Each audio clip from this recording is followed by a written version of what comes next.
Hey, what's up guys? It's Dr. P with Team of First Health Movement. I have a pretty informal video here for you about hamstring pulls. I had a coach reach out to me and ask how can we make those not happen, and these are my two injury prevention ways to make sure that they don't happen, and also things that you can do to help heal a hamstring that's been pulled. So first off, how do we pull our hamstring? Well, it's usually at end range, so as we are reaching all the way out, it can get pulled. Also, once we land and we're trying to pull ourselves forward, propel ourselves forward, that's also when it can get pulled. So essentially, if this is end range and that's where it gets pulled, what if we extend that end range? What if we improve range of motion with our hamstring? We're not going to approach end range as easily. Even if we're in this position, my foot can go all the way out here. So that's essentially what we want. We want to extend our range of motion, and this is how we do it. So first off is Pnf stretching. It's going to look like this. Pnf is proprioceptive neuromuscular facilitation. So we're just going to kind of do a body hack. I haven't stretched today, and so this is kind of a good realistic view of like how you might feel after you train. So I'm almost at my toes here, but this is what I'm going to do. Stretching the hamstring also means stretching the back, even all the way up to the neck. If there's tight stuff through there, it's like having a tucked in shirt. Everything's going to be tighter. So we don't want that. This is how we stretch all that out. So our whole posterior chain, we're going to bend forward in a hamstring stretch position. I'm going to tuck my chin down, reach my arms out as far as they can go.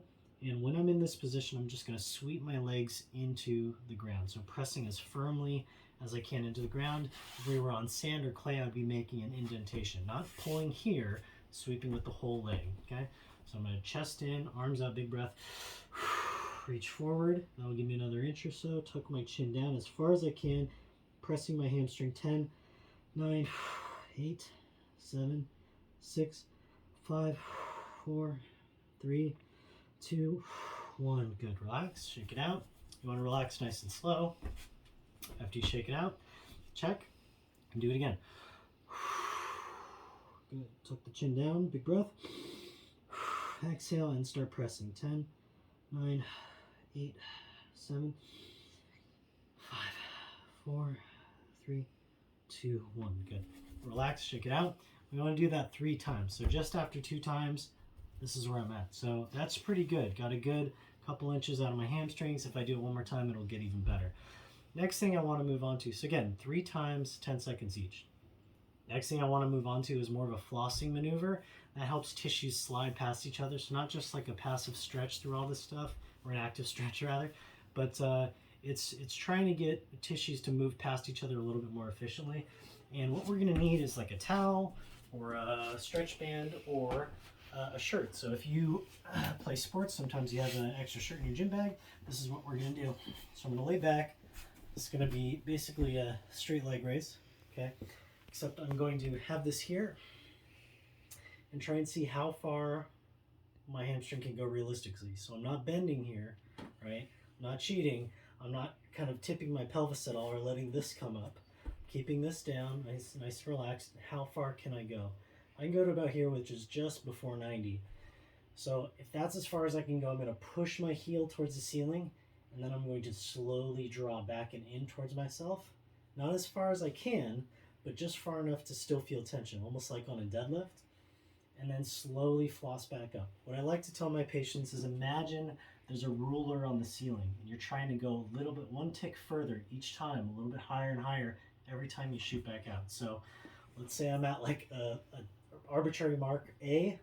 As I come back, I'm going to try and push up a little bit further past A towards B, right?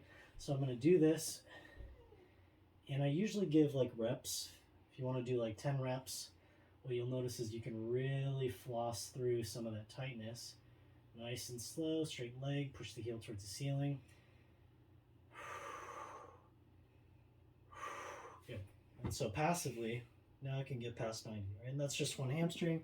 You want to do the other side. So with hamstring Pnf, again, sit here, reach out, big breath, tuck the chin down, press the legs in, hold that pressure, 10 seconds, relax, shake it out, do it again. So 10 times, or 3 times, 10 seconds. And the second thing would be that hamstring flossing maneuver. So straight leg raise, but flossing with it, a little bit higher each time, okay? If you do that, your hamstrings will be a lot happier. You'll approach end range a lot less often, you may notice your performance increase, but the biggest thing is injury prevention. We want to make sure we don't stretch the hamstring to the max every time we are running, okay? So that's what I need you guys to do, and feel free to reach out with any questions or concerns. All right, thanks very much.